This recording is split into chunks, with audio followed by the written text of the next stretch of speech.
Sejam muito bem-vindos a mais um estudo do NEP, nosso Núcleo de Estudo e Pesquisa do Evangelho. Então, estamos dando sequência desde maio deste ano, já há 6 meses, portanto, ao estudo baseado aí no nosso livro, nossa obra, Antigo Testamento, Berço do Evangelho, que aqui se encontra comigo, projetado aí para vocês. E dentro dessa obra, essa série, né?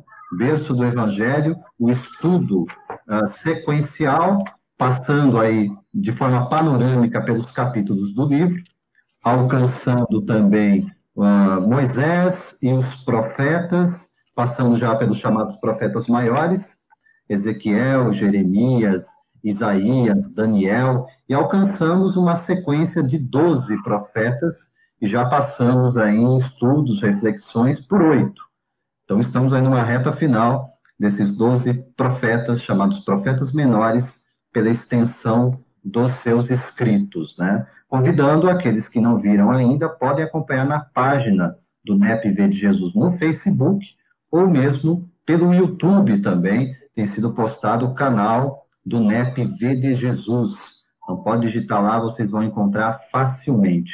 Podem deixar lá também o comentário, pergunta, questionamento de vocês, para que a gente possa, então, interagir, tratando do tema da noite de hoje, que vamos avançar no nosso estudo para falar a respeito do profeta Sofonias. Sofonias será, através do seu livro e da sua obra missionária profética, tratado no tema da noite de hoje, que é simples decoração.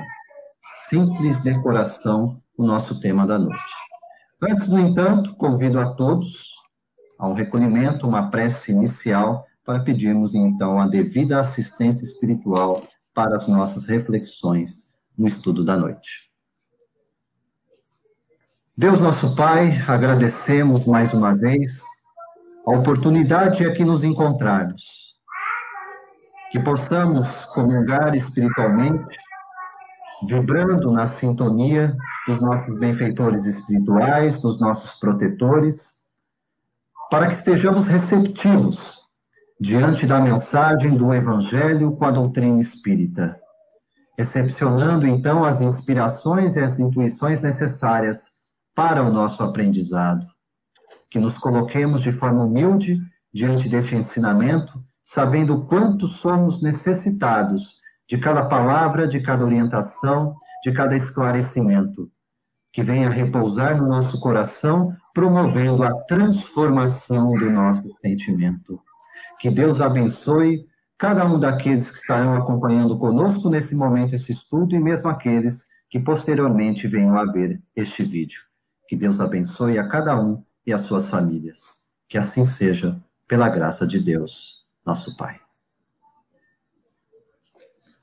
Muito bem, gente. Vamos então, tratando aqui, tema projetado aí pelo Rodrigo, simples de coração, abrindo primeira referência à obra Antigo Testamento, Berço do Evangelho, já enunciada aqui por nós, páginas 78 e 79, para falar a respeito aqui, breve resumo, sobre o livro do profeta Sofonias. Época aproximada em que viveu o profeta, 625 anos antes de Jesus.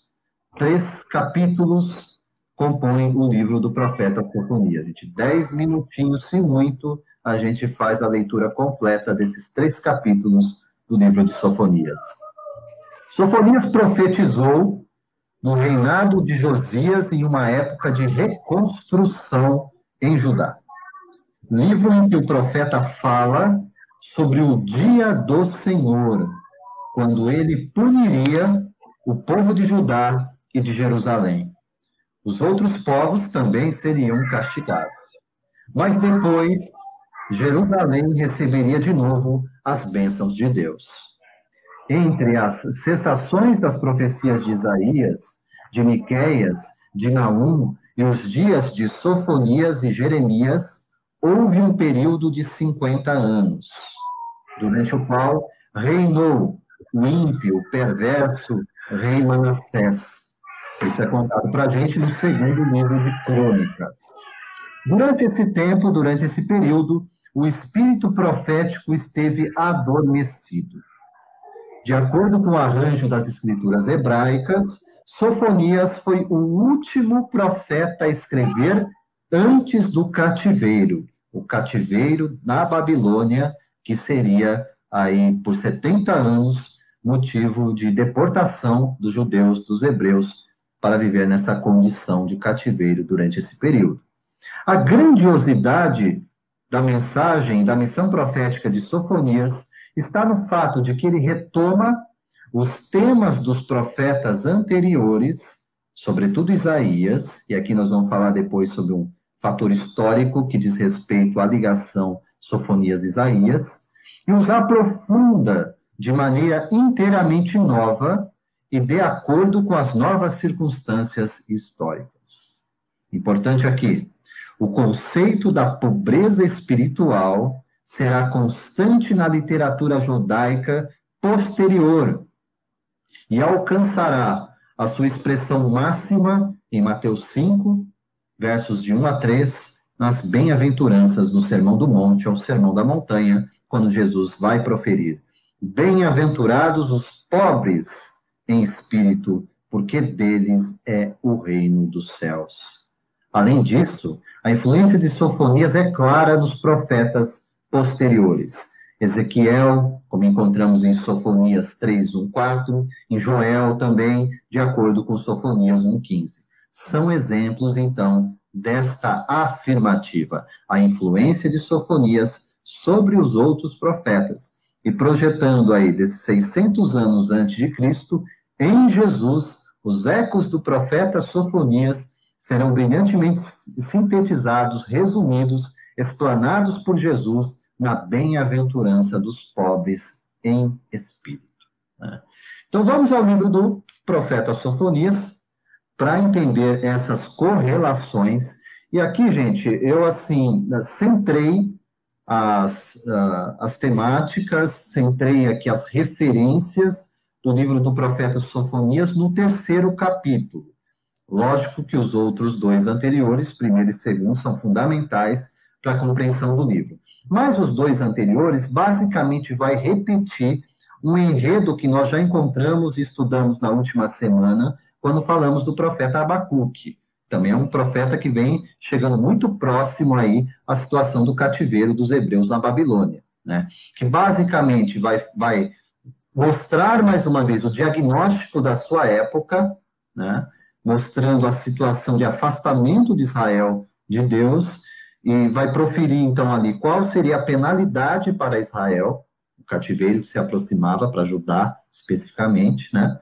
E que depois, na sequência, o 2º livro vai falar também que, assim como em Abacuque é anunciado que caldeus e babilônicos também seriam responsabilizados, embora fosse pela permissão de Deus, que os judeus estavam sendo ali penalizados naquele momento, era o braço executor dessa punição de Deus, não é menos verdade que caldeus e babilônicos também seriam responsabilizados pelos males que eles causariam, né? Então, esse é o enredo também dos 2 primeiros capítulos do profeta Sofonias. Chegando ao 3º capítulo, versos de 1 a 4, nós vamos tratar na sequência aqui deste enredo, já no capítulo final do livro do profeta, para compreender.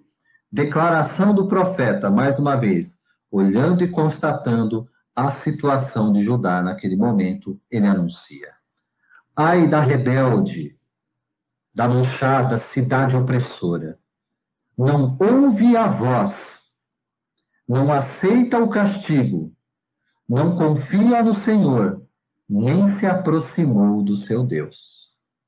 Os seus príncipes são leões rugidores no meio dela. Os seus juízes, são lobos da tarde, que não deixam os ossos para o outro dia. Os seus profetas são levianos. Os seus sacerdotes profanaram o santuário e fizeram violência à lei. É interessante notar, gente, enquanto nós vamos encontrar, assim, semelhança nessas narrativas e desse diagnóstico, como eu disse, de Judá e de Israel, nesse período dos profetas menores, né? O que é algo para a gente pensar até à luz da doutrina espírita, né? Porque Kardec promoveu o ensino da doutrina na codificação baseado no quê? No controle universal do ensinamento dos espíritos, que se baseia na mesma mensagem anunciada por diversas vezes no mesmo sentido, na mesma essência, procurando, portanto, transmitir na mesma intenção de ensino, através de profetas diferentes, médiuns diferentes, para nos anunciar em diversos pontos, em diversas localidades, em tempos diferentes, a mesma mensagem. Ora, não é isso que Deus está promovendo na figura dos profetas em Israel, nesse milênio que nós falamos e que eles encarnaram por lá, trazendo basicamente a mesma mensagem de chamamento ao arrependimento e à fé, ao mesmo tempo em que nos lembra da soberana justiça de Deus, e ainda anuncia a verdadeira esperança de cada um de nós, que é a vinda e a presença do Messias, de Jesus conosco. Esse é o enredo geral. Olhando para esses primeiros versos, então, nós já encontramos aqui uma semelhança de narrativas, e aqui nós projetamos também Ezequiel 22, 24, antes de chamar os nossos comentaristas, como uma comprovação, Ezequiel 22, 24 a 28, como uma comprovação dessas narrativas semelhantes, narrativas que se casam para trazer a mesma essência de ensino, e aqui o mesmo tipo de denúncia sobre o comportamento transgressor diante da lei divina. Veja o que diz Ezequiel no seu livro, dentre esses versos 24 a 28. Diz assim o profeta: Filho do homem, diz-lhe, tu és uma terra que não está purificada e que não tem chuva no dia da indignação. Conjuração dos seus profetas há no meio dela, como um leão que ruge, olha a mesma expressão lá em Sofonias, que arrebata a presa, eles devoram as almas, tesouros e coisas preciosas tomam, multiplicam as suas viúvas no meio dela. Os seus sacerdotes transgridem a minha lei e profanam as minhas coisas santas. Entre o santo e o profano não fazem diferença, nem discernem o impuro do puro, e de meus sábados escondem os seus olhos, e assim sou profanado no meio deles. Os seus príncipes, no meio delas, são como lobos, que arrebatam a presa para derramarem o sangue, para destruírem as almas, para seguirem a avareza. E os seus profetas têm feito para eles reboco de cal não adubada, vendo vaidade, predizendo-lhes mentira, dizendo, assim diz o Senhor, sem que o Senhor tivesse falado. Ou seja, imaginação do pensamento dos homens e não anúncio da mensagem divina. Vamos lá para ouvir então os nossos comentaristas. Primeiro, Mariana, boa noite. Mais uma vez, obrigado pela presença. Teus comentários aí na introdução a respeito do livro Mensagem do Profeta Sofonias. Boa noite, Emerson. Boa noite a todos. Rodrigo, Ângelo e a todos que estão nos ouvindo. Interessante, eu estava fazendo reflexão aqui em cima de todo esse contexto, né, de Sofonias e relembrando também as mensagens dos outros profetas, como você mesmo disse. A mensagem se repete, a sociedade ela se corrompe, cai na vaidade, cai nas falsas profecias, né, nos falsos profetas, né?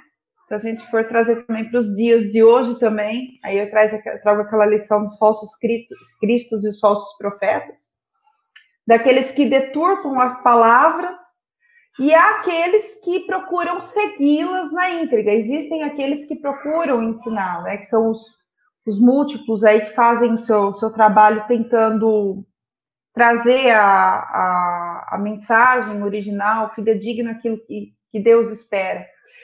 É impressionante assim que os milênios passam, mas os erros da humanidade parece que continuam os mesmos.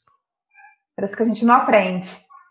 Só que eu estava lendo aqui dentro da Lei do Progresso, lendo os textos posteriores que nós vamos trabalhar dentro do Livro dos Espíritos, etc., que ainda bem que de geração em geração né? Apesar desses erros que a gente faz, apesar de geração em geração, o velho vai se deixando para trás e o novo vem. Então a gente tem que trazer também essa mensagem de esperança, que o progresso ele acontece, né? Para a gente não ficar tão desanimado, mas é notório assim que assim passa geração entre a geração e nós caímos sempre nos mesmos erros. Né? Nós temos aqueles que ainda também, por conta de orgulho, de vaidade, não é muito diferente o que acontecia naquela época o que acontece nos dias de hoje.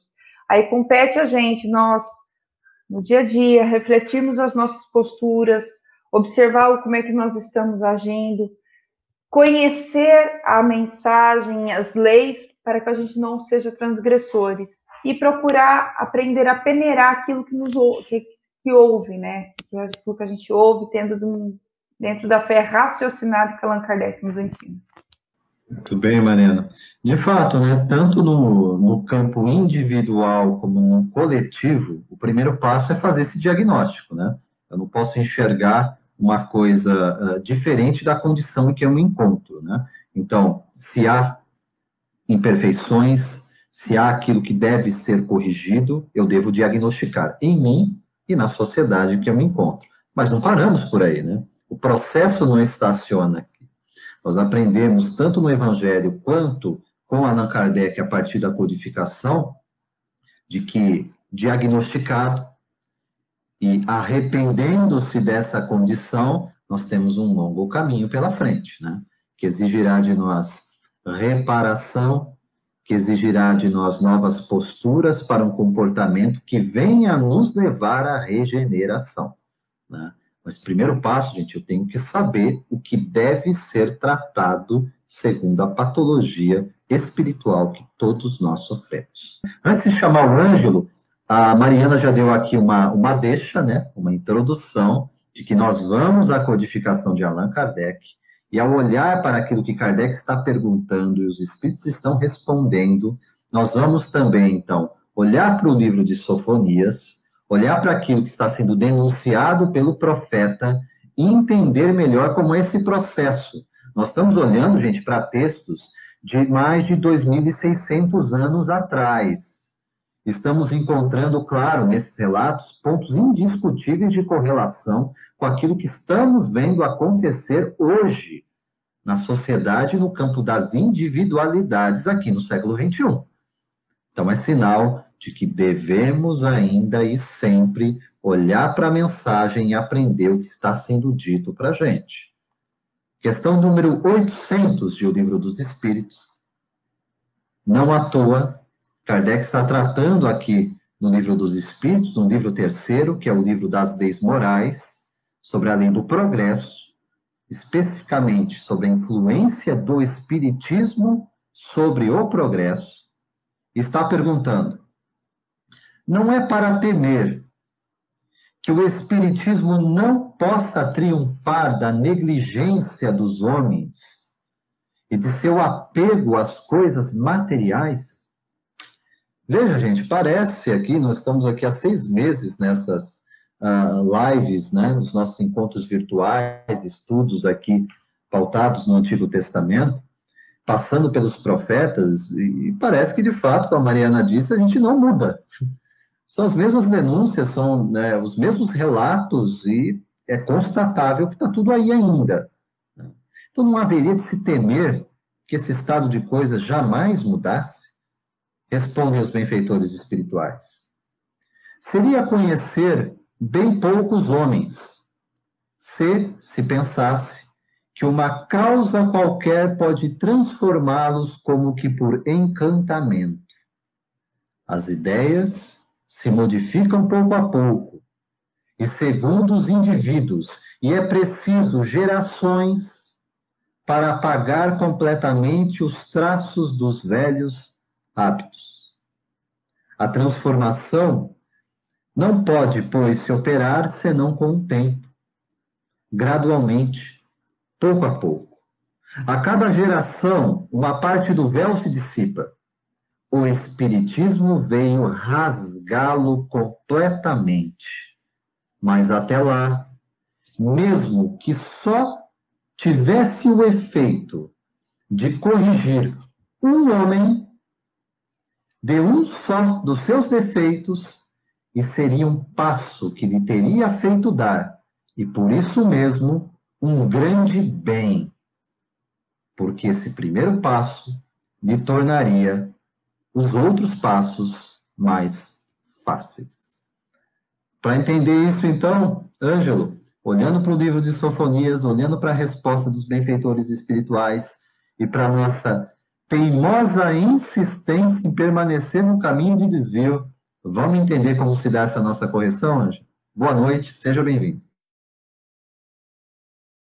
Boa noite, Emerson. Boa noite, Mariana. Boa noite, Rodrigo. Boa noite, quem nos assiste pelo Facebook. Emerson, eu colocaria olhando para o Antigo Testamento, olhando para o Evangelho segundo o Espiritismo, olhando para o Livro dos Espíritos, né? Olhando para a Sofonia e para Jesus. O que Jesus sempre nos recomendava? A humildade. É isso que Jesus nos recomenda. Porque nós precisamos ter humildade para mudar. Nós precisamos ter humildade para reconhecer os nossos erros. Nós precisamos ter humildade para entender aqui, quando Kardec pergunta, né? Que será de temer que não consiga triunfar sobre a negligência, ou seja, sobre os nossos desleixos. Porque essa negligência, nós estamos negligenciando a quê? As leis divinas. Porque várias vezes já foi dito aqui, vale a pena a gente estar repetindo isso, o homem só é infeliz porque se afasta das leis divinas. Ele só é infeliz porque se afasta da lei de Deus, né? E o espírito aqui responde para Kardec que Kardec conhece bem poucos homens, como nós também conhecemos bem pouco, e talvez a nós mesmos. Olha só, quanta coisa nos vem sendo mostrada aí de lá para cá. Um pouco antes de Jesus, depois de Sofonias, vem Sócrates e diz para nós: conheça-te a ti mesmo. Então nós precisamos nos conhecer primeiro, para a gente poder entender, né, que a gente consegue mudar dessa maneira. Então ninguém precisa mudar-me, eu é que preciso me modificar. Ângelo, mensagem sempre pertinente, né? Por isso que nós relembramos tantas e tantas vezes. E aqui, gente, é um olhar sempre que vai aos textos e volta para a gente, né? Então, eu me olho dentro desse contexto, eu olho para essas teimosas insistências que está aqui no livro de Sofonias e detecto todos os vestígios disso na minha personalidade. E ao identificar isso, eu volto ao livro dos Espíritos. Eu gosto muito dessa frase, Rodrigo. Vou te chamar agora para fazer o comentário. Eu gosto muito desse início da resposta dos Espíritos, porque eles nunca vendem ilusão para a gente, né? Olha só o que eles estão dizendo para nós, né? Seria conhecer bem poucos homens se pensasse que uma causa qualquer pode transformá-los, como que por encantamento, né? Tem gente que procura a fórmula mágica, mas com Jesus o caminho é outro, não é? Rodrigo, boa noite, seja bem-vindo.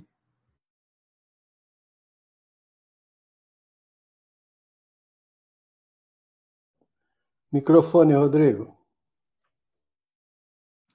Ei, Ângelo, em se vingou hoje, hein? Boa noite, Ângelo, Emerson, Mariana, os amigos. Sabe o que eu estava pensando aqui, Emerson? Eu ia quebrar um protocolo hoje. Você chamou a questão 800 do Livro dos Espíritos, ela me quebrou. Eu estava aqui pensando, né? Sofonias e todos os outros que nós já estudamos, dando o mesmo recado. Mas não é possível que nós não aprendamos, né? Aí vem o Livro dos Espíritos dizer, se o Espiritismo te alertar, te abrir os olhos para um erro, você devia ficar muito feliz, que é mais ou menos isso que eles estão falando para nós, né? Rodrigo, se você der conta de sair daí melhor de um dos seus defeitos, que bom. E aí eu parei para pensar, Emerson, e parece que a primeira revelação está tão longe, né? Em anos está, óbvio. Eu quero dizer em conceito. O Espiritismo vem dizer para nós assim, o caminho só está iniciando ainda. E eu já queria ver tudo transformado, eu já queria ver tudo modificado. O que eu estou querendo dizer com isso? Nós vimos, nós estamos vendo na eleição dos Estados Unidos, por exemplo, uma briga de poder desmedida. Está tudo igual ainda. Não está tudo igual. Tem pessoas que já estão se modificando. E a unicidade das revelações vem mostrar que esse caminho ainda está só começando. A gente costuma olhar lá para trás e falar assim, nossa, e a questão 800 vai dizer para nós, ó, não vai transformar ninguém por encantamento. E se modificar um só dos seus vícios, que bom seria. Esse processo, de fato, Emerson, Ângelo, Mariana, é longo, gente, a gente não faz ideia. E que bom, o início de resposta é, de fato, uma das melhores que eu já vi. Se a gente não conheceria, não faria isso. Nós conhecemos bem os homens, quer dizer, conhecemos bem vocês. E eu fico me perguntando, quantos séculos virão para que a gente desperte e entenda que poder, riqueza, não fazem a diferença. O que faz a diferença é o tema da noite. Simples de coração. Quando nós vamos, né, Emerson, aprender de fato a ser simples de coração e entender que eu estou num processo e o meu irmão também está. Aprender a respeitar uns aos outros. Assim, muito bom o estudo de hoje. Muito bom mesmo. Essa é a resposta, acredito, para grande parte dos nossos males. A gente complica muito, né, amigos? Complica demais coisas que não são tão complicadas, não. Não são, definitivamente não são, né? E a sequência, né? Eu falei aqui do início da resposta, mas o que os benfeitores estão falando, especialmente nessa parte, né, que destaca para a gente, ó, a gente fica tão impaciente, primeiro dos outros, né? Porque a gente quer a mudança dos outros, né? Mas mesmo quando a gente já estamos despertos para a necessidade de renovação e transformação pessoal, a minha, né? A minha reforma íntima, eu também fico impaciente comigo, né?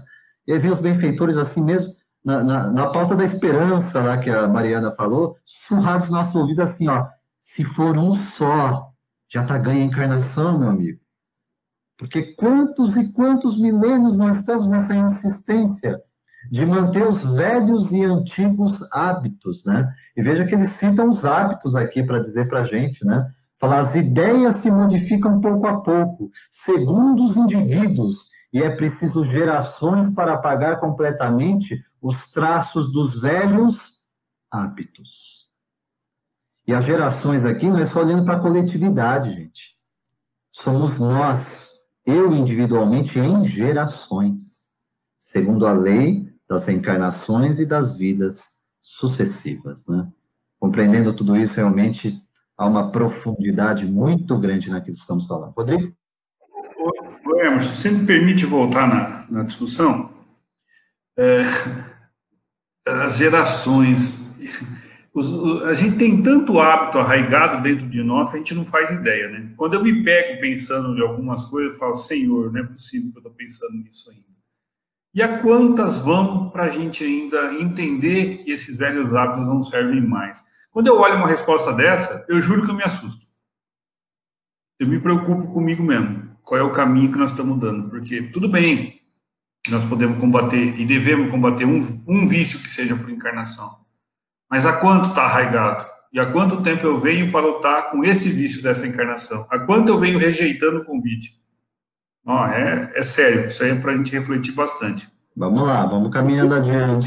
Pegando um ganchinho também, Emerson, e já puxando para o dia de amanhã, onde eu vou conversar com a Andressa sobre a maturidade espiritual.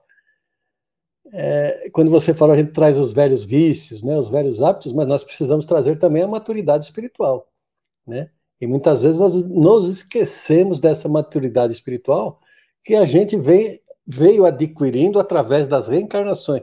Mas a gente não esquece de tudo? Esquecemos. Mas se toda vez que nós formos tomar uma decisão, pararmos, pensarmos naquilo que nós vamos fazer, nós vamos lembrar de alguma coisa lá de trás que vai dizer para nós assim, olha, o caminho bom é esse aqui. Como diz aqui em Gálatas, que isso vai ser um dos temas de amanhã, né? 5, 22, 23, eu fui porque o Rodrigo falou, mas o fruto do Espírito é amor, gozo, paz, longanimidade, benignidade, bondade, fé, mansidão, temperança. Contra essas coisas não há lei. Legal. Hoje dando spoiler aí pra gente também. Amanhã, gente, na página da Era do Espírito, também vai ser compartilhado aqui no NEP, né? O Ângelo vai tratar sobre maturidade espiritual conosco, né? claro que cabe aqui no contexto do profeta Sofonias, por tudo que nós estamos falando, né? Essa nossa insistência, geração após geração, de permanecer nos velhos hábitos, que realmente exige uma reflexão madura, espiritualmente madura da nossa parte, para uma resposta mais correta, né? Diante da lei divina, né? Chegamos aqui mais uma vez na sequência das nossas referências, nesse terceiro capítulo do profeta Sofonias. Vamos adiante na sequência dos versos, a partir aqui, versos 5 a 7. A palavra de Sofonias vem nos dizer o seguinte: o Senhor é justo no meio dela. Ele não comete iniquidade.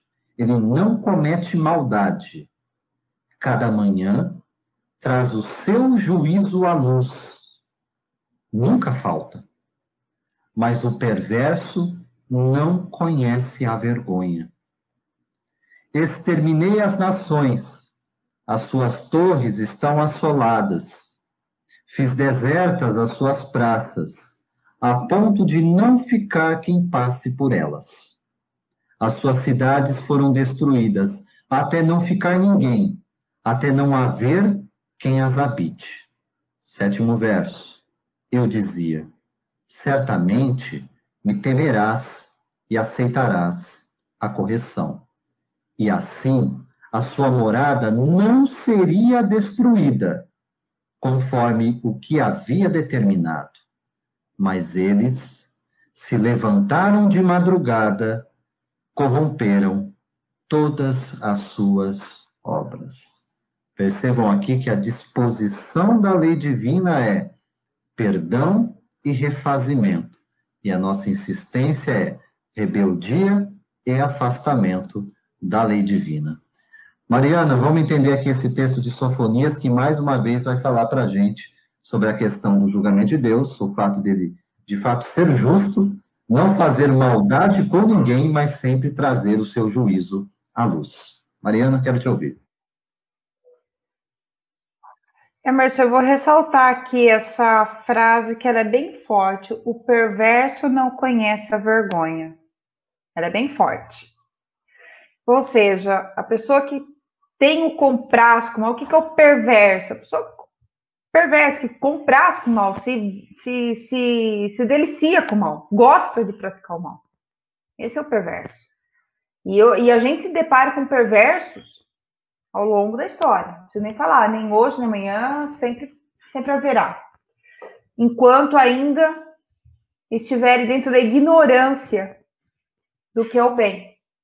Por isso que tem o refazimento, tem a partir do momento que entra dentro da maturidade espiritual que o Ângelo citou, e até anotei aqui, porque é interessante que quando a gente parte assim pelo caminho do progresso espiritual, por ignorância mesmo, não tem, acha que aquilo que está fazendo é o certo, não estou fazendo apologia ao mal, mas a pessoa que pratica a maldade, esse perverso, né, que não conhece a vergonha, quando conhece o que está fazendo, começa a ter a vergonha, que é o arrependimento. Eu vou só dar um exemplo bem simples. É quando a gente, acho que todo mundo já se pegou nessa situação, o quanto que a gente fica envergonhado quando a gente dá aquele fora. Acho que todo mundo já deu um fora na vida, né? Fala alguma coisa que não deve, faz um comentário, fala, putz, o que eu falei? E aí a gente fica envergonhado, fala, poxa, não deveria. A gente pede desculpa, tenta reparar. Quando a gente dá, eu falo que é o cair na real. Fala, meu Deus, o que eu fiz? O que eu falei? Que é esse arrependimento. Aí a pessoa tenta reparar.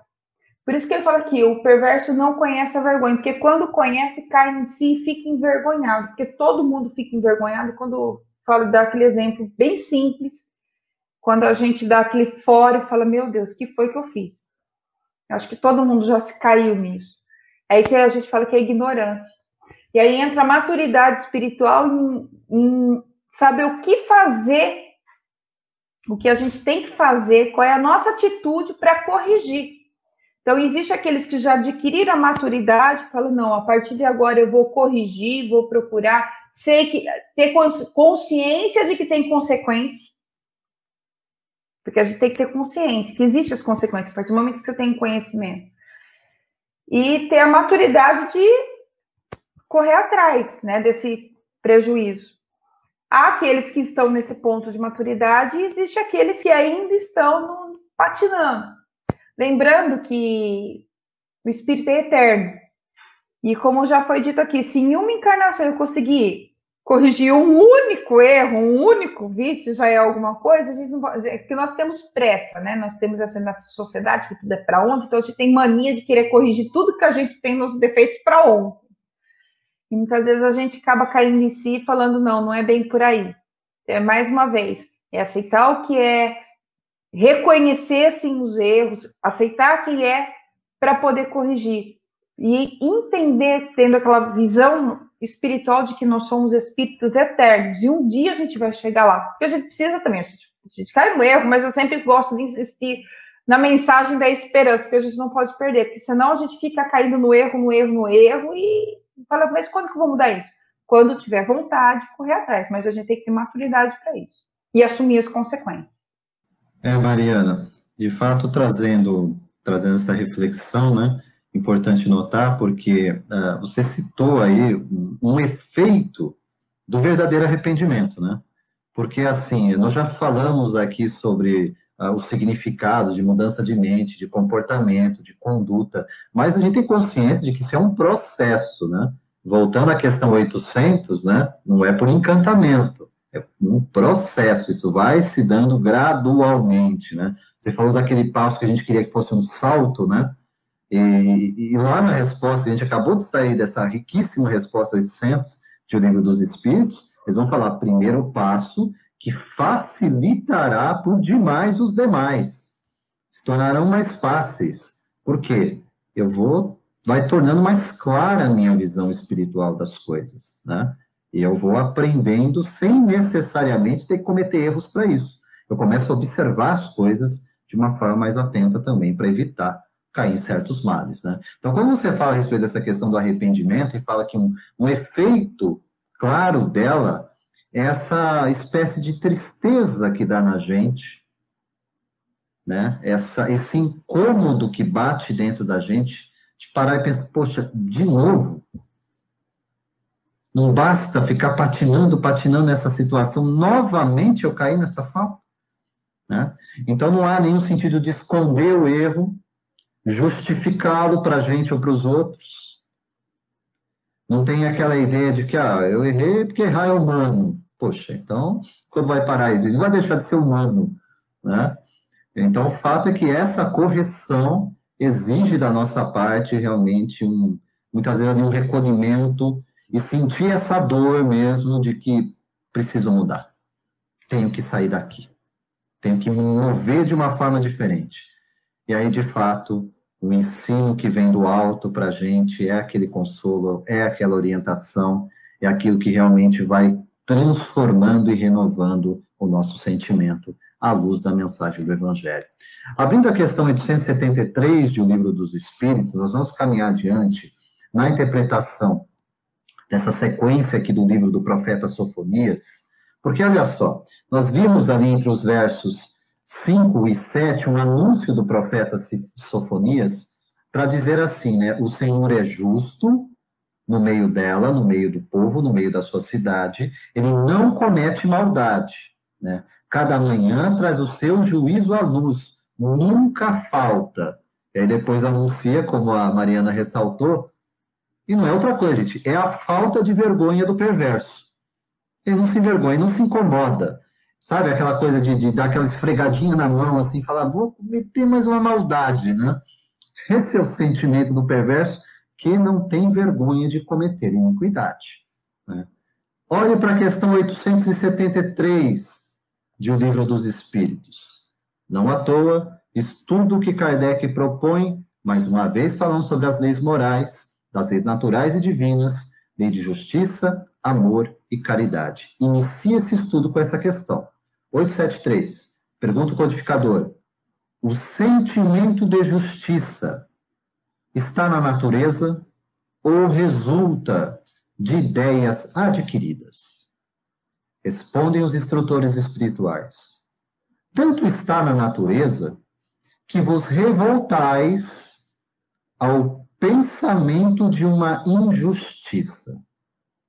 O progresso moral desenvolve, sem dúvida, esse sentimento, mas não o dá. Deus o colocou no coração do homem. Eis porque encontrareis frequentemente entre os homens simples e primitivos noções mais exatas da justiça que entre os que têm muito saber. Olha aqui a conexão que começa a ser feita com aquela bem-aventurança de Jesus e o tema da noite de hoje, os simples de coração. Ângelo, vamos esmiuçar, detalhar um pouco mais esse texto do profeta Sofonias, à luz também da questão 873 de O Livro dos Espíritos? Vamos tentar, né, Emerson? Vamos tentar. Então, quando você, no Livro dos Espíritos, ele fala para nós da justiça, né? Que Kardec pergunta se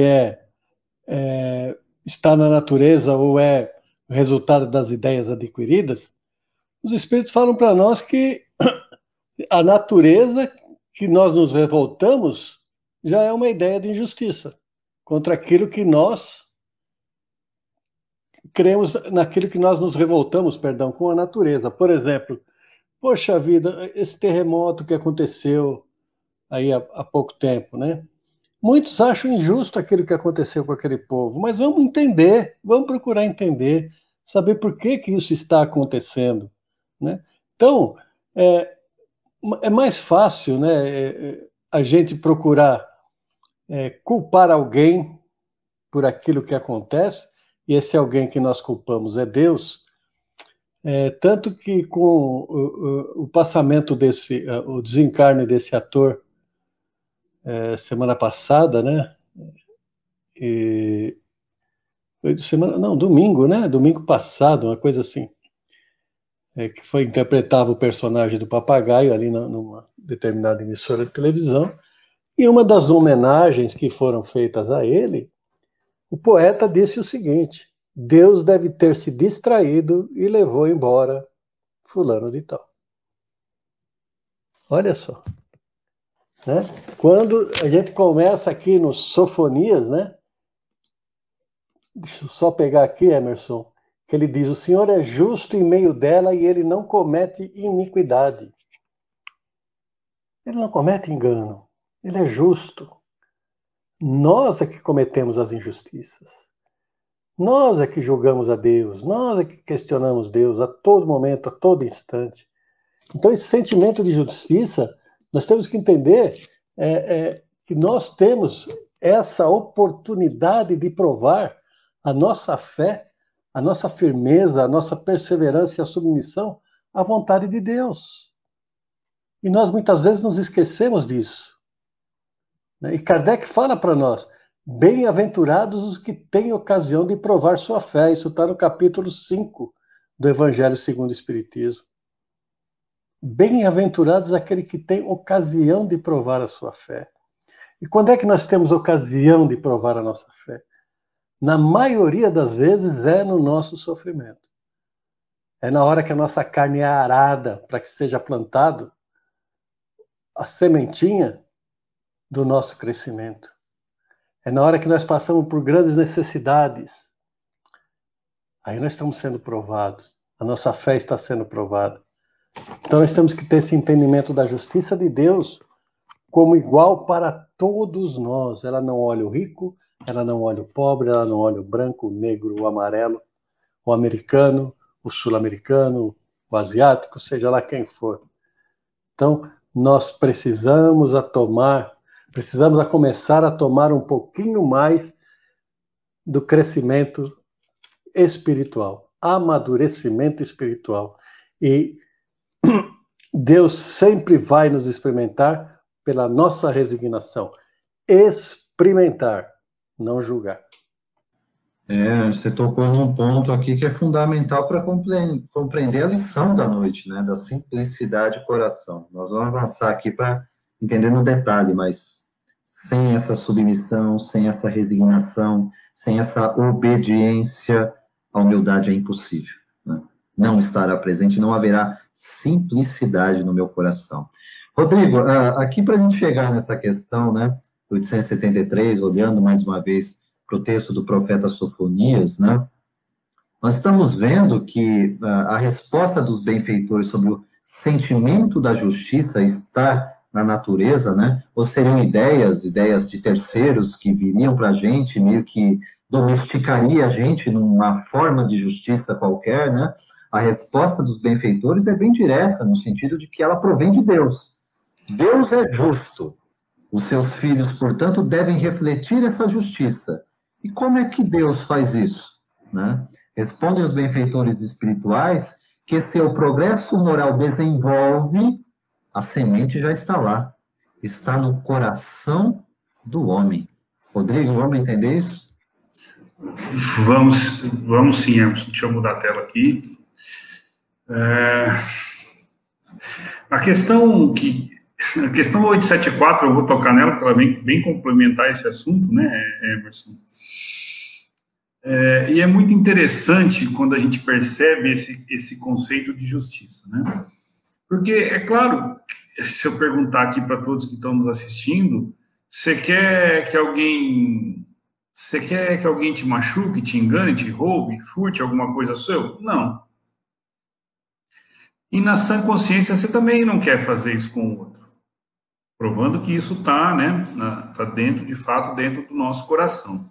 Só que o nosso senso moral, às vezes, ele é deturpado pelas nossas paixões, né?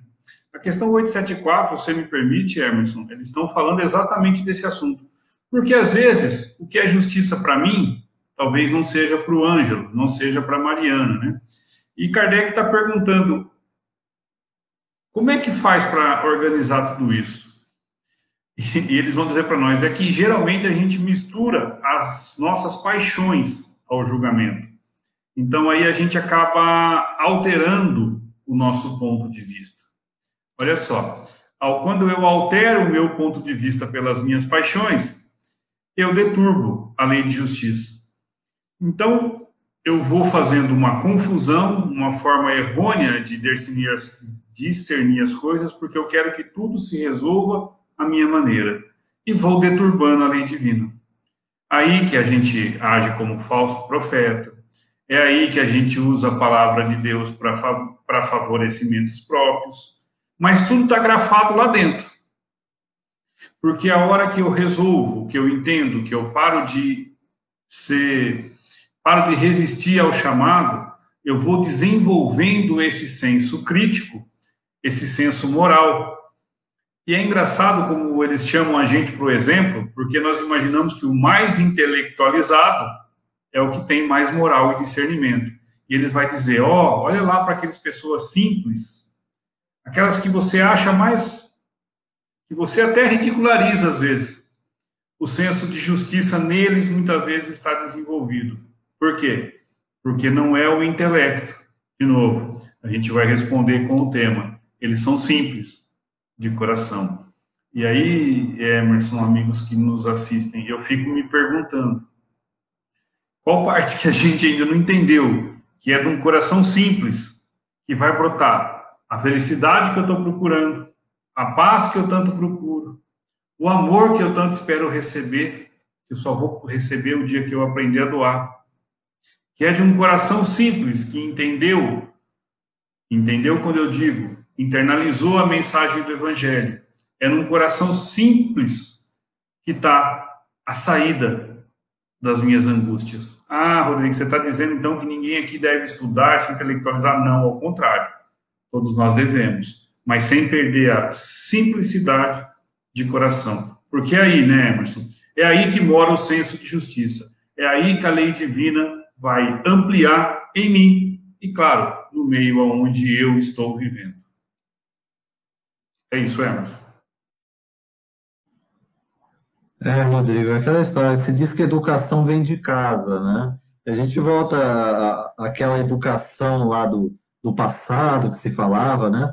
Daquelas gerações que hoje são vistas como ultrapassadas, né? Mas você vai ver lá o avô, muitas vezes o nosso pai, fala assim, não põe a mão naquilo que não é teu. E se você pôr a mão, peça para o dono. uma simplicidade, uma clareza no que está sendo dito. Precisa de código penal para uma pessoa dessa? Não, absolutamente não. Sabedoria natural. Deus colocou no coração do homem o senso de justiça. Às vezes nós ficamos intelectualizando as coisas. Não, mas se eu fizer assim, se eu fizer assado, não vai ser isso, né? Não, gente, é clara e nítida esse senso estabelecido por Deus no coração do homem. Por isso que os simples entendem. Jesus já dizia, né? Bem-aventurados os simples e os humildes, porque receberão a minha palavra. Os orgulhosos se afastarão cada vez mais dela. É claro que haverá caminho de recomeço, é lógico que haverá da nossa parte um despertamento quando nós nos transviamos, mas volto a dizer, para que complicar tanto? Né? Então, olhe para a mensagem, né? Rodrigo, quer falar mais alguma coisa? Então, eu olho para essa questão 873, ela causa esse impacto imediato na gente, exatamente por isso. A gente pensa assim, não, basta o conhecimento. Fundamental conhecer, né? A gente anuncia tantas vezes, o Espírito de Verdade disse, amai-vos e instruí-vos. Né? E não falou mais isso ou mais aquilo, não. Os dois são importantes, são fundamentais. Né? Mas se a instrução não vier acompanhada desse amor e não vier acompanhada dessa humildade diante da lei divina, eu vou errar, eu vou me desviar. Né? Por isso eles estão dizendo para a gente que entre os homens simples e primitivos encontrareis noções mais exatas do que entre aqueles que têm muito saber sem a humildade. Né? Caminhando adiante aqui, gente, na nossa lição, então, lembrando, mensagem da noite de hoje, na nossa série Berço do Evangelho, né, com base aqui na nossa obra lançada em fevereiro deste ano de 2020, Antigo Testamento, Berço do Evangelho. Nós temos aqui um resumo de cada um dos 39 livros do Antigo Testamento, sempre tratando à luz da doutrina espírita e o Evangelho de Jesus. Nós encontramos hoje, tratando a respeito dos textos no livro do profeta Sofonias, 625 anos antes de Jesus, um dos chamados profetas menores, pela extensão dos escritos, apenas 3 capítulos. Estamos no 3º capítulo, tratando aqui de forma resumida, né, pensando alguns temas tratados no livro do profeta Sofonias. Lembrando, eu falei aqui que ia comentar, né, uma relação entre Sofonias e Isaías. Isaías foi um conselheiro de príncipes.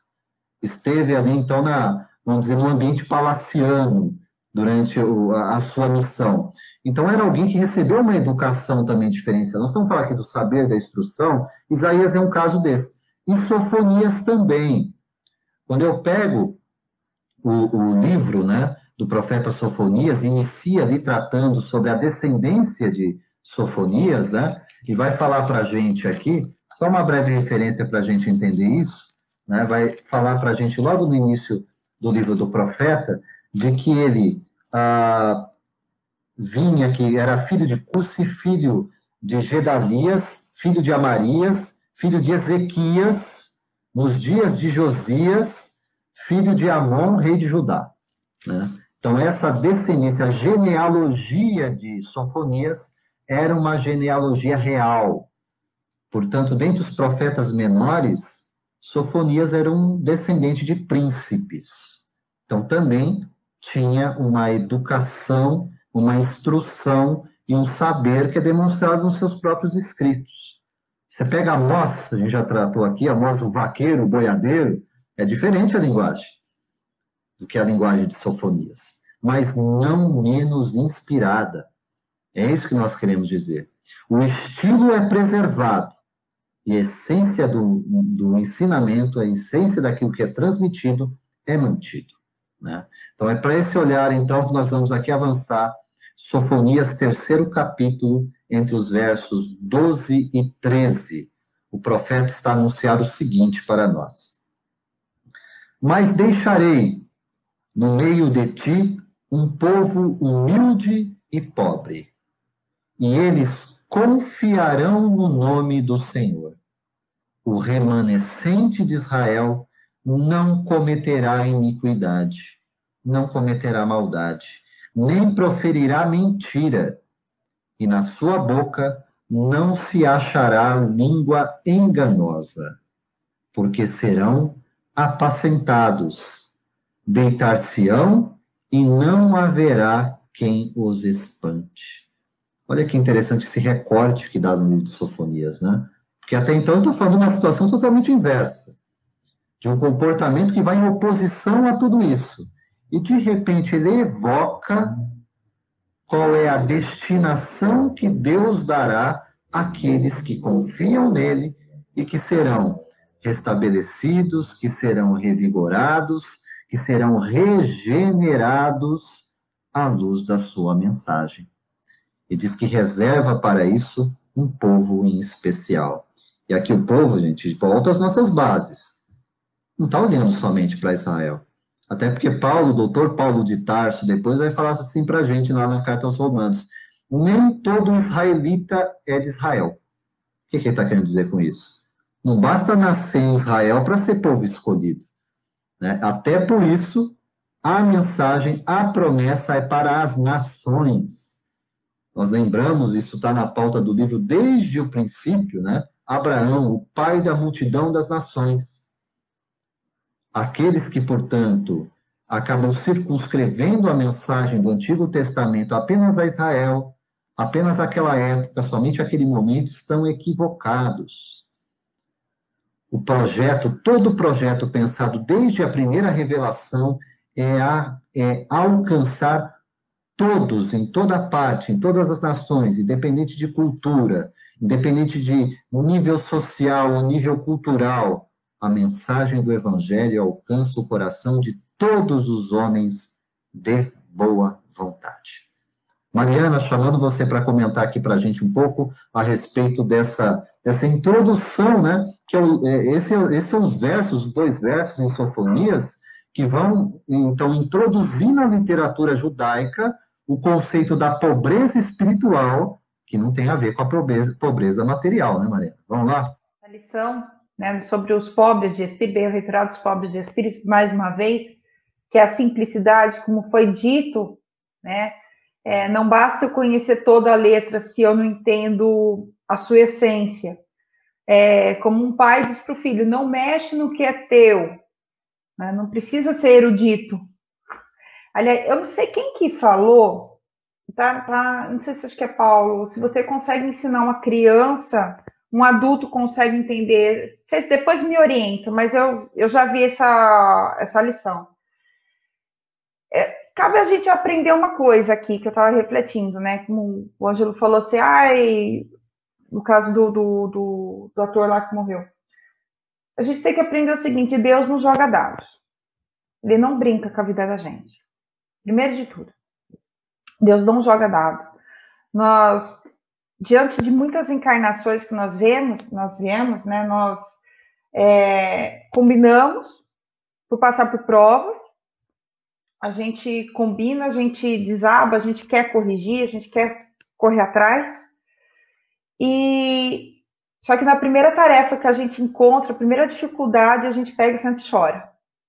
E aí a gente vai atrás assim, de Deus assim, como se fosse uma criança mimada, como se não aguentasse.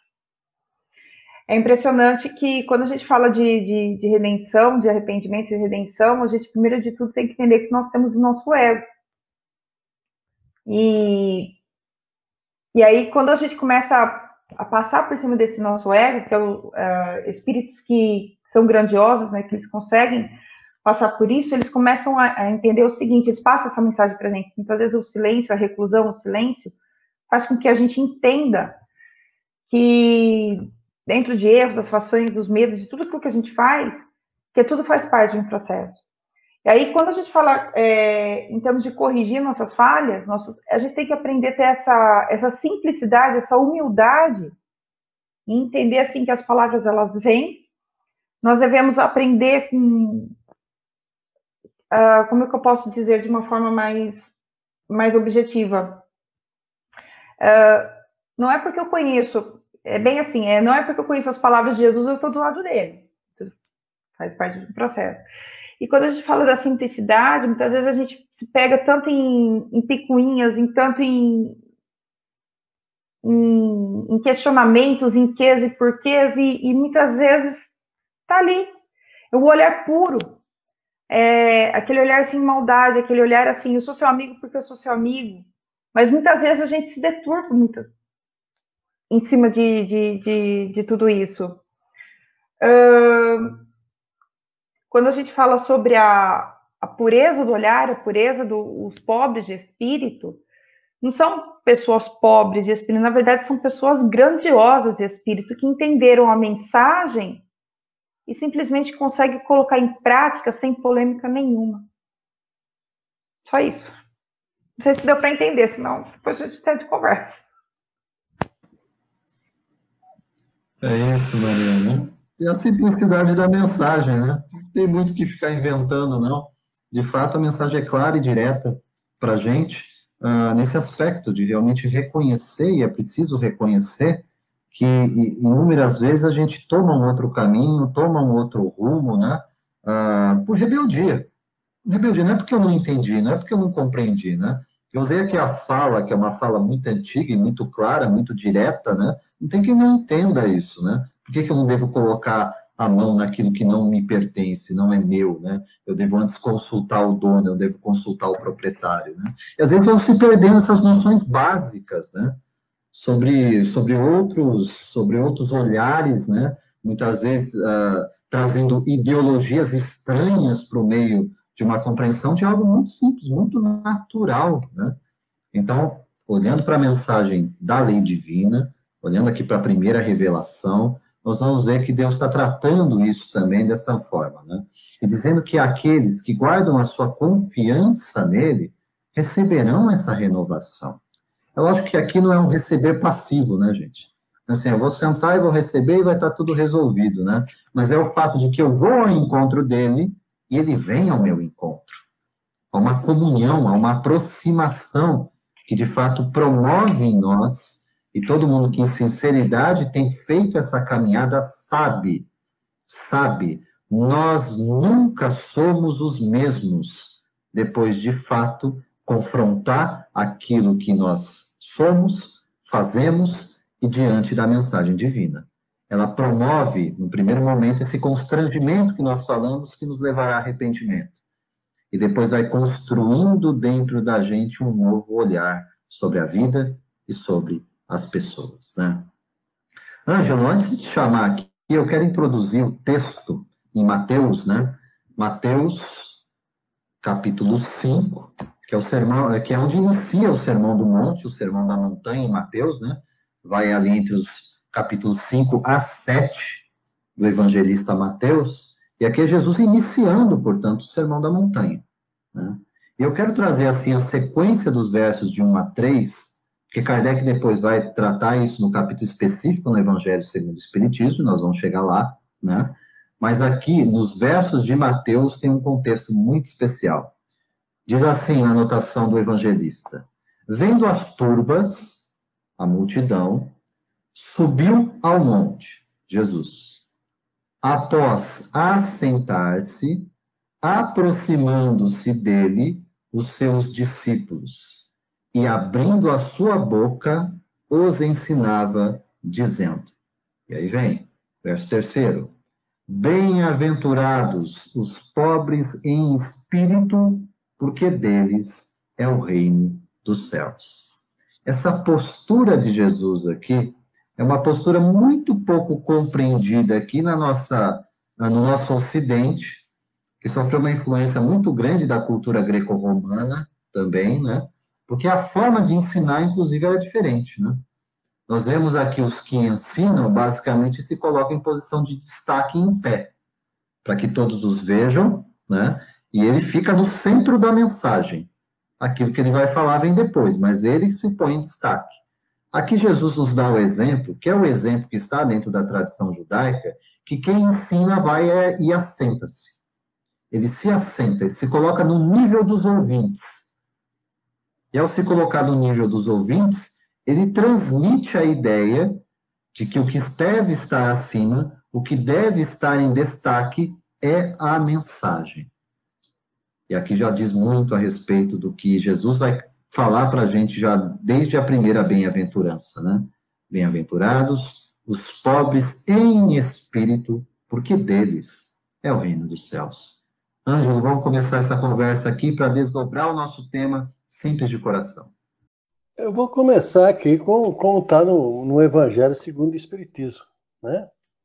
Os homens devem de saber e de espírito no entender do mundo formam geralmente tão alto conceito de si próprios e de sua superioridade que consideram as coisas divinas como indignas de lhe merecer atenção. Ou seja, eu sou tão confiante em mim mesmo, eu tenho tanta fé em mim mesmo, eu tenho tanta vontade de conseguir que eu vou conseguir, que eu não preciso ter essa pobreza de espírito, eu não preciso me rebaixar para ninguém.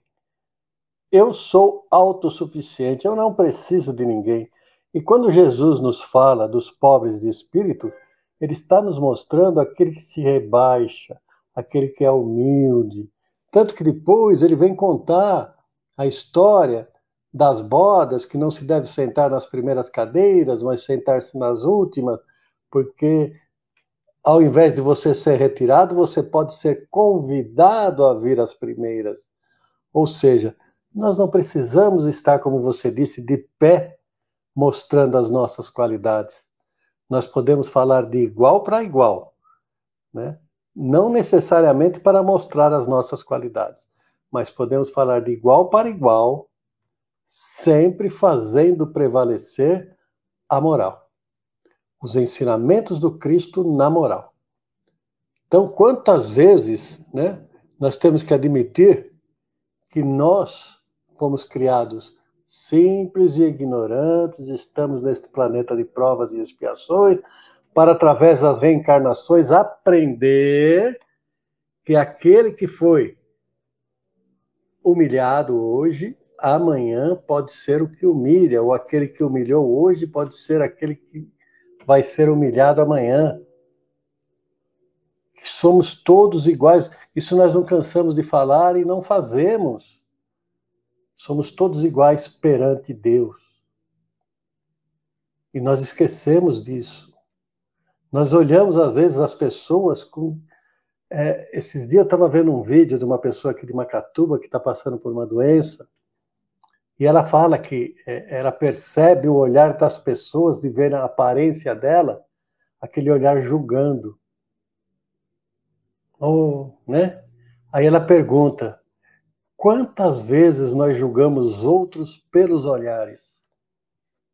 Porque ele é mais pobre, só no olhar. Né? Porque ele sabe menos, só no olhar. Porque ele tem uma condição social diferente da nossa, só no olhar. Porque ele tem uma cor diferente da nossa, só no olhar. Então, onde estão esses pobres de espírito? Aqui, aí na Barra, no mundo, no Brasil, nós precisamos procurá-los. Quem sabe a gente acaba encontrando esse pobre de espírito dentro de nós mesmos. Essa é a convocação, né, Ângelo? A gente dar essa olhadinha mesmo e perceber. Nós estamos conectados a essa simplicidade ou nós estamos nos afastando dela, né? A reflexão é muito apropriada, né? Eu olho exatamente para isso e evoco aqui, mais uma vez, Paulo de Tarso, na sua carta aos Romanos, capítulo 9, entre os versos 25 e 27, porque aqui tem um eco de Antigo Testamento claramente expresso por Paulo, né, nesses versos da carta aos Romanos, em que ele vai dizer assim, a partir do verso 25, como também diz em Oséias, chamarei meu povo ao que não era meu povo, e amada a que não era amada. E sucederá que no lugar em que lhes foi dito, vós não sois meu povo, aí serão chamados filhos do Deus vivo. Também Isaías clamava acerca de Israel, ainda que o número dos filhos de Israel seja como a areia do mar, o remanescente, mesmo termo utilizado por Sofonias lá no 3º capítulo do seu livro, o remanescente é que será salvo. Mais uma vez, Paulo está aqui evocando o fato de que, olhando para o seu próprio quintal, os judeus, às vezes não, na verdade, tiveram essa interpretação da escolha deles para iniciar esse processo da revelação divina, na ideia de povo eleito, do povo escolhido, né? E tomaram isso, e Emmanuel vai comentar isso de uma forma muito interessante no A Caminho da Luz, que, sob o ponto de vista da descendência espiritual, os israelitas traziam com eles um problema que não é só deles, é claro, né? Mas que estava focado na nação israelita, naqueles primórdios, que era a questão do orgulho e da vaidade espiritual. Por tudo aquilo que já tinham recebido espiritualmente, eles compreendiam que estavam mais adiantados do que os demais povos, do que as demais nações. Que, de fato, eles eram privilegiados. Não deixaram de ser. Quem recebeu tudo que eles receberam, de fato, não deixa de ser um privilégio. Mas não um privilégio que não possa e não deva ser compartilhado. E mais do que isso, sem ter aquele olhar, que é um olhar que Paulo combateu muito à sua época, de olhar para o estrangeiro, o gentil, como eles falavam, né, o estrangeiro, aquele que estava fora de Israel, como alguém que não deveria ser levado a sério, que não é possível que esteja dentro dessa nova aliança, né, porque não é israelita como nós. Transferindo isso para a nossa realidade é muito do que o Ângelo acabou de dizer. Às vezes é aquele nosso olhar, às vezes é aquela nossa palavra, às vezes é aquela nossa expressão, às vezes é aquele nosso comportamento de desprezo pelo outro, por acreditarmos que o outro não tem o mesmo valor que nós, não tem o mesmo conhecimento que nós temos, não está envolvido com as mesmas atividades que eu estou, e que, portanto, Deus teria um olhar diferente para ele? Não. O olhar diferente quem tem sou eu. E, portanto, eu mereço repreensão por estar fazendo uma exclusão que Deus não faz. Rodrigo, eu quero te chamar para você poder comentar um pouco mais essas lições conosco. O Emerson, para fazer, né, um paralelo, para trazer os dias atuais, que é a nossa grande ideia sempre no estudo, né, trazer também para os dias de hoje, o espírita, eu vou chamar de espírita porque o espiritismo não tem nada com essa conversa. O espírita não pode se achar de novo o povo eleito. Né? Achar porque para nós foi entregue a chave que desmistifica a vida pós-morte, tudo explicado, tudo bonitinho e que de fato é tudo verdade. Mas eu não posso me achar de novo o povo eleito. Achar que eu fui o escolhido porque sou mais bonito que os outros. E Deus não faz isso. Né? Deus não exclui ninguém dos seus ensinos. Como o povo de Israel foi chamado à época a um aprendizado, muitos tropeçaram, alguns cumpriram com um compromisso. Esse compromisso chega até nós em 2021, praticamente, nos convidando a... O que nós estamos fazendo com esse ensino? O que eu estou fazendo em mim com todas essas informações? E a pergunta vai ser sempre a mesma. O que eu fiz em mim quando Jesus esteve aqui? Né? Então, o que eu estou fazendo com esses ensinamentos que eu tenho agora? Eu estou guardando eles para mim? Eu estou só no meu intelecto? Ou eu aplico no meu dia a dia? Ou eu divulgo essa mensagem? E aqui, gente, o divulgar a mensagem não é que nem esses 4 patetas que estão aqui não falando. Divulgar a mensagem é viver a mensagem. É experimentar no dia a dia, na execução do dia a dia, nas pequeninas coisas do seu dia, na sua vida de relação, aplicar o que a doutrina espírita nos ensinou. O que provavelmente aconteceu com nós quando Cristo veio ensinar? A gente deu de assim com o ensinamento. Demos de lado, não prestamos atenção no que ele disse e pagamos um preço caro por isso. O preço ainda de viver no mundo de provas e expiações, porque eu escolhi viver. E com doutrina espírita temos algumas oportunidades para melhorar esse entendimento. Mas se acharmos que nós somos melhores que os outros irmãos de outras crenças religiosas, se acharmos que porque o nosso entendimento é melhor que o outro, nós vamos estar cometendo o mesmo erro, em ficar discutindo a letra que mata e não entrar no espírito que vivifica, né? Que nós possamos usar desses ensinos para que sejam, primeiramente em mim, molas propulsoras. E na sequência que eu modifique o meio aonde eu vivo, porque é disso que Paulo está falando, na verdade, né? A mensagem vem, mas vai ser útil para aqueles que a acolheram, que a absorveram dentro do coração, né? Isso mesmo, Rodrigo, e sem nenhuma outra barreira que não seja um coração simples e humilde diante dessa mesma mensagem, né? Absolutamente nada se coloca entre Deus e um coração simples quando ele se posta dessa forma, dessa maneira. E é por isso que o capítulo 7 de O Evangelho segundo o Espiritismo, o sétimo capítulo, Kardec dedicou especialmente essa bem-aventurança, né? Bem-aventurados os pobres de espírito. Então, ele transcreve mais uma vez aquele verso de Mateus que nós já tratamos aqui, né? Mateus, no seu 5º capítulo, logo no começo, entre os versos 1 e 3, né? Especificamente o 3º verso, transcreve Allan Kardec, e a partir do item 2º vai fazer uma reflexão que nós deixamos aqui na íntegra, para que vocês possam ler, mas nós vamos pontuar alguma coisa aqui para poder finalizar o nosso estudo. Kardec escreve assim para a gente, item 2º. A incredulidade se divertiu com esta máxima. Bem-aventurados os pobres de espírito, como em outras coisas, sem a compreender. Por pobres de espírito, Jesus não entende os homens desprovidos de inteligência, mas os humildes.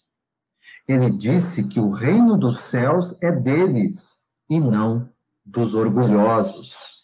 E finaliza no último parágrafo desta mensagem, interpretando essa primeira bem-aventurança dita por Jesus, dos pobres de espírito, ensinando o seguinte: em dizendo que o reino dos céus é para os simples, Jesus quer dizer que ninguém é nele admitido sem a simplicidade de coração e a humildade de espírito. Que o ignorante que possui essas qualidades será preferido ao sábio que crê mais em si do que em Deus. Em todas as circunstâncias, ele coloca a humildade no plano das virtudes que nos aproximam de Deus, e o orgulho entre os vícios que nos distanciam dele. Isso por uma razão muito natural.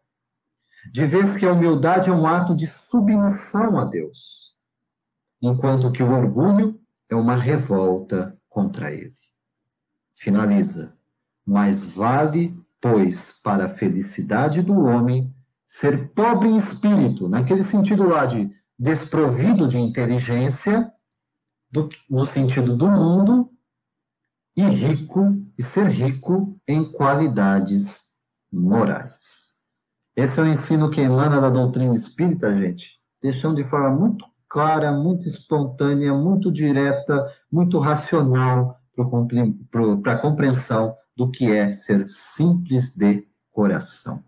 Eu vou convocar aqui cada um dos nossos comentaristas para trazer as suas palavras finais a respeito desse contexto que nós tratamos aqui a partir do Evangelho segundo o Espiritismo, tratando na noite de hoje a partir do livro do profeta Sofonias, no Antigo Testamento, na sequência dos profetas menores, né, para falar sobre essa pobreza de espírito, no sentido dessa simplicidade do coração, pedindo, então, para que vocês já venham trazendo as suas palavras finais, se despedindo do pessoal, ao mesmo tempo em que agradeço a participação de cada um de vocês, mais uma vez, aqui conosco, no estudo do NEP. Mariana? Bom, mais uma vez agradecendo uma oportunidade de estudo, né? Sempre aprendendo, a gente estuda um pouco antes, mas eu falo que a gente sempre aprende aqui na hora. E agradecendo a todos. E deixando aqui uma reflexão final da seguinte forma. Não é, lógico, a parte intelectual é importante, mas não adianta nada. Nós temos todo o conhecimento do mundo, conhecer as palavras de Cristo, saber tudo, se a gente não coloca em prática. Nós estamos aí num mundo onde tem muitas pessoas que falam, se dizem até melhores que as outras, etc, etc. Mas são nos nossos atos, as nossas atitudes, no dia a dia, nesses desafios que a gente mostra que a gente tem que mostrar o quanto que nós aprendemos e colocar em prática. Então, esse é o nosso maior desafio. Aí está os simples de coração, os pobres de espírito, né, entre aspas, né, porque aqueles que têm o entendimento da palavra de Cristo e têm o entendimento das leis de Deus, eles são grandiosos, na verdade, por dentro. A gente que acaba sempre julgando por fora. Essa é a minha mensagem. Legal, Mariana, muito bom aqui.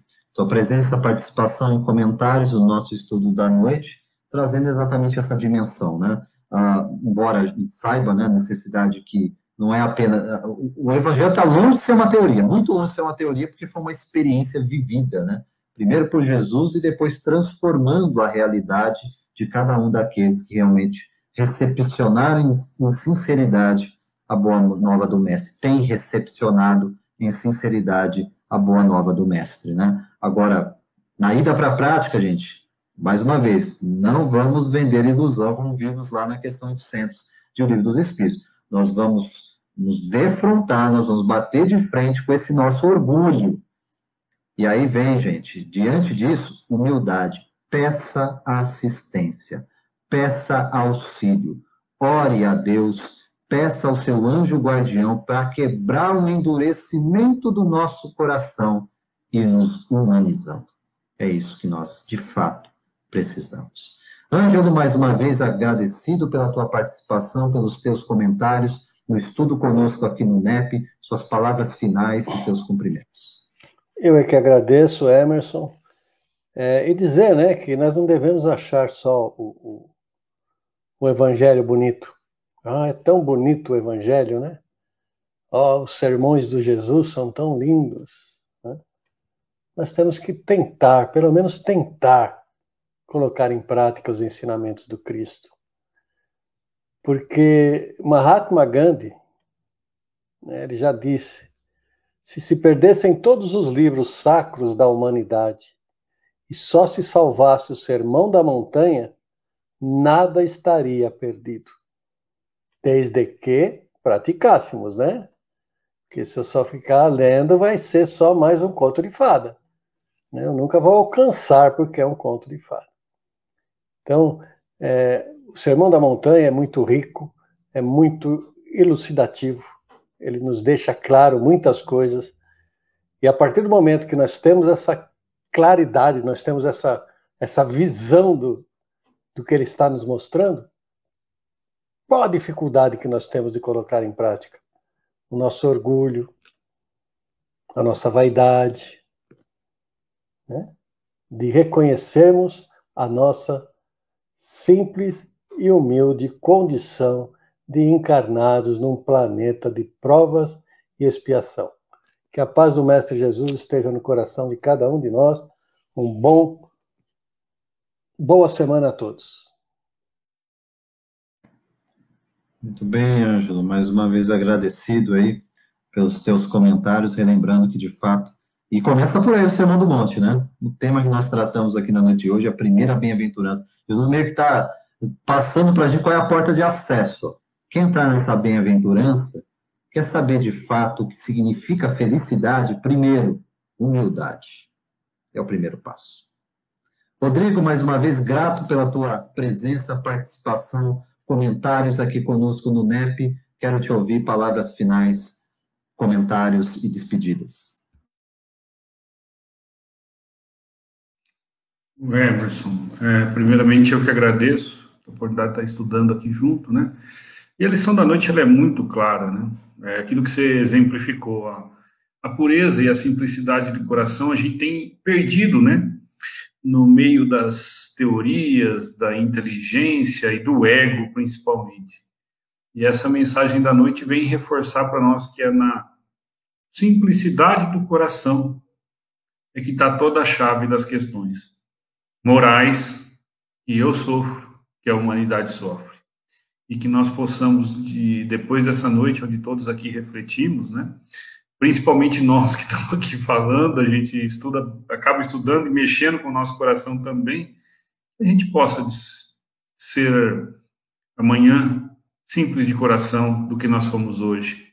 E assim sucessivamente, até que uma hora, sem perceber, e não importa quanto tempo demorar, a gente vai ter entendido o que é isso. E as dores, as angústias cessarão. Emerson, obrigado. Ângelo, obrigado. Mário, fiquem todos com Deus. Obrigado aí, gente. Até a próxima, se Deus quiser.